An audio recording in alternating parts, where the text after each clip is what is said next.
नहीं, देखिए ये मैं रेटरिक वाले जो डिबेट्स है ना वो तो रोज हम करते हैं, नहीं तो रेटरिक वाले substance तो डिबेट्स यही कुछ है। और है, लेकिन ये नंबर्स substance तो यही देखिए, है। एक सेकंड, हाँ। नंबर्स क्या कह रहे हैं वो देखिए। ये आपने बताइए। पिछले जवाब में भी आपने यही हूबहू बात बोली थी ना, इसलिए मैं टोक रही हूं आपको। नहीं कम सुनिए, two numbers, Congress I'm party coming to ऐसा numbers. क्या आप करेगी कि number- आप बाजी को पलट सके? एक बार नंबर्स इनको दिखाइए, क्योंकि बीजेपी में ही अभी भी वो विश्वास दिखा रहे हैं लोकसभा चुनाव में। ऐसे में आप कैसे बाजी को पलटेंगे? आपकी स्ट्रैटेजी क्या होनी चाहिए?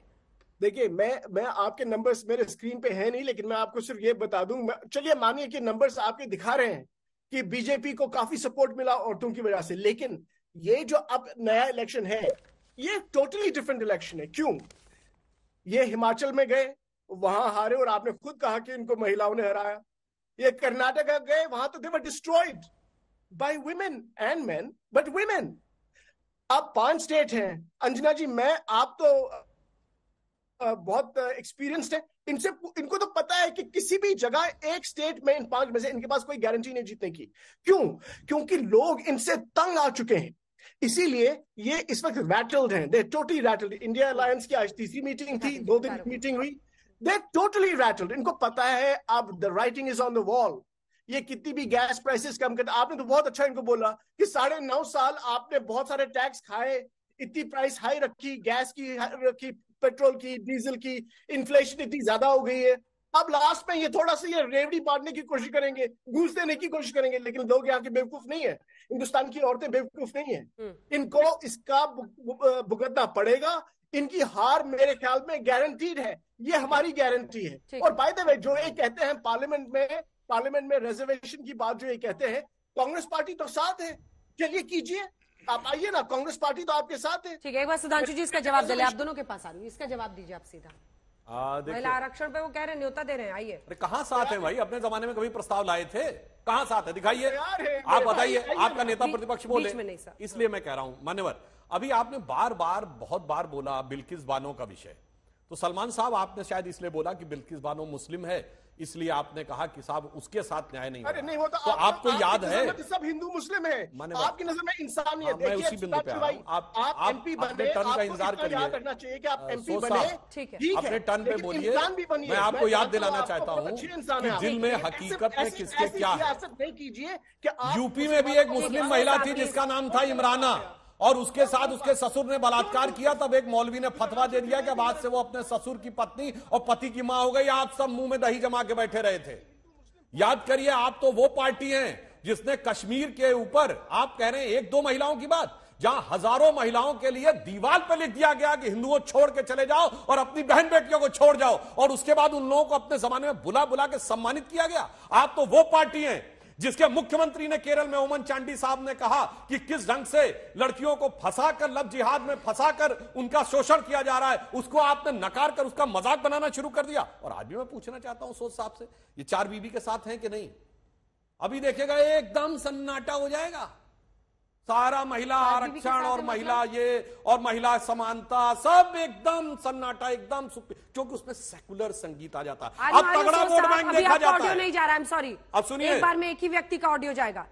I am very clear on this, shouting match नहीं करना है मुझे, प्लीज। अंजना जी, ये तगड़ा वोट बैंक देख के तब उसको छोड़ देते हैं, ज्यादा मजबूत वाला दिख जाता है। और मैं अंत में एक और बात कहूं, और तो बात, जब हम ये पॉलिटिकल स्टॉक एक्सचेंज में खड़े हैं ना, तो सारे लोगों से और करोड़ों दर्शकों से विनम्रता से कहना चाहता हूं, हम 5वीं बड़ी अर्थव्यवस्था नहीं बने। हमारा स्टॉक एक्सचेंज इंडिया का 4th बिगेस्ट स्टॉक एक्सचेंज ही बना है। ये मोदी जी के दौर में उपलब्धि हुई, ये भी हमें याद रखना चाहिए। ठीक है, इससे पहले कि आगे बढ़े, सो साहब एक बार रिएक्शन दीजिए। यूनिफॉर्म सिविल कोड जिसके जरिए बहु विवाह पर पूर्ण विराम लग सकता है, क्या आप उसका समर्थन करते हैं? क्या आप नहीं मानते हैं कि महिलाओं का हक रौंदा जाता है जब बहु विवाह होता है, मल्टीपल मैरिज?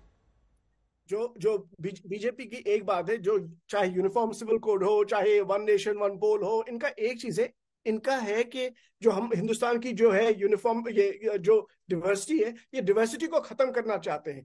उसमें जो वुमेन्स राइट्स हैं कॉन्स्टिट्यूशन में, वो तो प्रोटेक्टेड राइट्स है, वो तो फंडामेंटल राइट्स है, लेकिन उनको उसके साथ कुछ नहीं है। इनको ये सियासी, इसको कहते हैं सियासी गुब्बारा उड़ाना। आप यूसीसी पे स्टैंड नहीं लेंगे, ठीक है, मुझे अन्य मेहमानों से भी वक्त की कमी। मैं ये कहना चाहता हूं कि इनका तो यही है, मल्टीपल मैरिज जाएंगे, अलग अलग चीजों में कुछ करेंगे नहीं, लाए bill. Multiple marriage by a man, ये वुमेन राइट्स का हनन है या नहीं है? इस पे क्लियर आंसर दीजिए। क्या कह रहे? Multiple marriage by a man women rights पर का हनन है या नहीं है? Should not happen. Absolutely should not happen. तो उसका मतलब क्या है? करें, let them do it. What's the problem? Where is the bill? कोई बिल तो लाए ना, ये सब बात क्यों करते हैं? बिल लाए, ठीक है, let us study it. ठीक है, चलिए वो तो खुलकर कह रहे हैं, पता नहीं इसमें पार्टी लाइन क्या होगी। जल्दी से आप दोनों से मलुकनगर साहब कमेंट, उसके बाद जो हमारे कांग्रेस के साथी बैठे हैं, पूछना चाहता हूं, 2004 से 2014 के बीच महिला आरक्षण बिल आया और वो क्यों नहीं पास कराया, और सरकार तो चलती रही और वो बिल पास नहीं कराया, तो क्या नीयत साफ थी? दूसरा, सुधांशु जी से पूछना चाहता हूं कि इस सत्र में जो स्पेशल बुलाया 18 से 22 तक, क्या वो महिला आरक्षण बिल लेकर के आएंगे? अब सुधांशु जी कहेंगे, मुझे क्या पता। अंजना जी, भाई ये तो बिजनेस एडवाइजरी कमेटी में आएगा तो पता लग जाएगा क्या क्या बिल आने वाला है। ठीक है, कुलदीप जी। अंजना जी देखिए, सुधांशु सारी बातें करी, इन्होंने महिला पहलुओं के मुद्दे पे नहीं बोला। दूसरी बात एक और, ये वही पार्टी है जो बोलते हैं हमने राष्ट्रपति महिला बनाया, लेकिन इनकी सोच देखिए कि जब नए संसद भवन का उद्घाटन होता है तो वहां महिला राष्ट्रपति को नहीं बुलाया जाता है, क्योंकि वो एक महिला है, वो एक दलित है। ये इनकी सोच है, ये उस पर स्पष्टीकरण नहीं देंगे अपना। दूसरी बात ये, दिल्ली में क्या होता है, दिल्ली के अंदर हमने अरविंद केजरीवाल जी ने महिलाओं के लिए मोहल्ला क्लिनिक बनाए, जिसके अंदर महिलाएं जाके इलाज कराती हैं, दवाइयां लेती हैं, टेस्ट लेती हैं, वो चाहे वो महिला मोहल्ला क्लिनिक की बात हो, चाहे वो महिलाओं की बात हो। बिल्कुल, महिलाओं से क्या लिंक? नहीं, महिला मोहल्ले क्लिनिक खोले गए, पिंक महिला मोहल्ले क्लिनिक खोले गए दिल्ली के अंदर। और बिजली के बिल की बात कर लूं, अगर महंगाई की बोझ पड़ती है, किसके ऊपर पड़ती है आप बताइए? आज आप गैस की बात तो मैं कर रहा हूं, आज दाल की बात कौन करेगा, आज तेल की बात कौन करेगा, आज चीनी की बात कौन करेगा, सब्जियों की बात कौन करेगा? लगातार महंगाई स्तर में बढ़ती जा रही है, लेकिन मोदी जी अपने अडानी जी को कॉन्ट्रैक्ट दिलाने में मस्त है, मोदी जी के लगातार एक व्यक्ति को फायदा पहुंचाने के लिए मस्त है। तो आज ये देश ये जान चुका है कि ये सरकार ना महिलाओं की है, ना युवाओं की है, ना किसानों की है, ये सरकार किसी की नहीं है। और जब मैं बेरोजगारी की बात करता हूं तो मैं उन बेटियों की भी बात करता हूं जिनकी दर बहुत ज्यादा है, वो भी आज MBA BA की डिग्री लेके बेरोजगार घूम रही है, लेकिन सरकार के पास ना कोई प्लान है, ना कोई नीति है उनको रोजगार दिलाने की। आज वो सब लोग बेरोजगार घूम रहे हैं। जब से कोविड की मार के बाद इतनी बेरोजगारी की दर बढ़ गई है, लेकिन ना सुधांशु जी कहेंगे, ना उनका कोई नेता कहेगा। और महिला पहलवानों के मुद्दे पर तो आज ये सब मौन है, प्रधानमंत्री जी मौन है। मणिपुर के मुद्दे की बात करो तो प्रधानमंत्री मौन हो जाते हैं। अरे बात करिए ना, महिलाओं की बात करिए। और सुनहरा मौका है, विशेष सत्र बुला रहे, महिला आरक्षण बिल पास कराइए। कितना विचित्र उदाहरण दिया कि मोहल्ला क्लिनिक का महिलाओं से मतलब है, और फिर क्या कहे, सब्जी की बात, इसकी बात, महिलाओं का इससे। अरे महिलाओं का इससे सिर्फ और सिर्फ इससे मतलब नहीं है। हमारी सरकार ने आने के बाद पैरामिलिट्री फोर्सेस में पहली बार महिलाओं की विंग बनाई। हमारी सरकार आने के बाद पहली बार कमीशन्ड फाइटर प्लेन्स की पायलट महिलाएं बनी। हमारी सरकार आने के बाद याद करिए, एक अमेरिका से और बेंगलोर तक फ्लाइट आई थी जिसमें ऑल वुमेन पायलट थी, जो नॉर्थ पोल से होते हुए आई थी। तो हमने महिलाओं का, और हमारी सरकार में पहली बार पूर्णकालिक रक्षा मंत्री, पूर्णकालिक विदेश मंत्री महिला। फिर देखिए, यही गलत बात है। इसीलिए मैं कह रहा हूं पूर्णकालिक, इसलिए अगर महिलाएं कुछ अचीव कर रही हैं तो आप उस अचीवमेंट का भी क्रेडिट ले लेंगे। क्यों? कमीशन तो सरकार तय करेगी ना कि कमीशन उसमें ठीक है, लेकिन ये जो ऑल वुमेन फ्लाइट थी, नहीं ऑल वुमेन फ्लाइट में हम कह रहे हैं, जब हमने, आपको पता है एक मजेदार बात बताऊं, हमारी सरकार आने के बाद पूरे वर्ल्ड में सबसे ज्यादा एरोनॉटिकल सेक्टर में, मतलब फ्लाइट में परसेंटेज महिलाओं का भारत का है। यह भी एक फैक्ट सबको पता होना चाहिए। इसलिए मैं महिलाओं के लिए एक लाइन कहना चाहता हूं।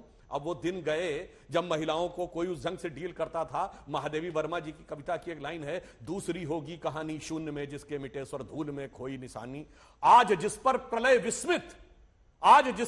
विस्मित मैं लगाती चल रही नित, चिंगारियों की हाट और विद्युत शिखाओं का ये मेला, पंथ होने दो अपरिचित प्राण रहने दो अकेला। ये स्वाभिमान हम महिलाओं के बीच में भरने का प्रयास करें। बिल्कुल, और जो वो करती हैं अपने स्वाभिमान से करती हैं, उसका श्रेय भी उन्हीं के पास रहे तो अच्छा रहेगा। लेकिन रेवड़ियां बांटकर उनको अपनी तरफ करने की कोशिश के बजाय सशक्तिकरण ही सही उपाय हो सकता है।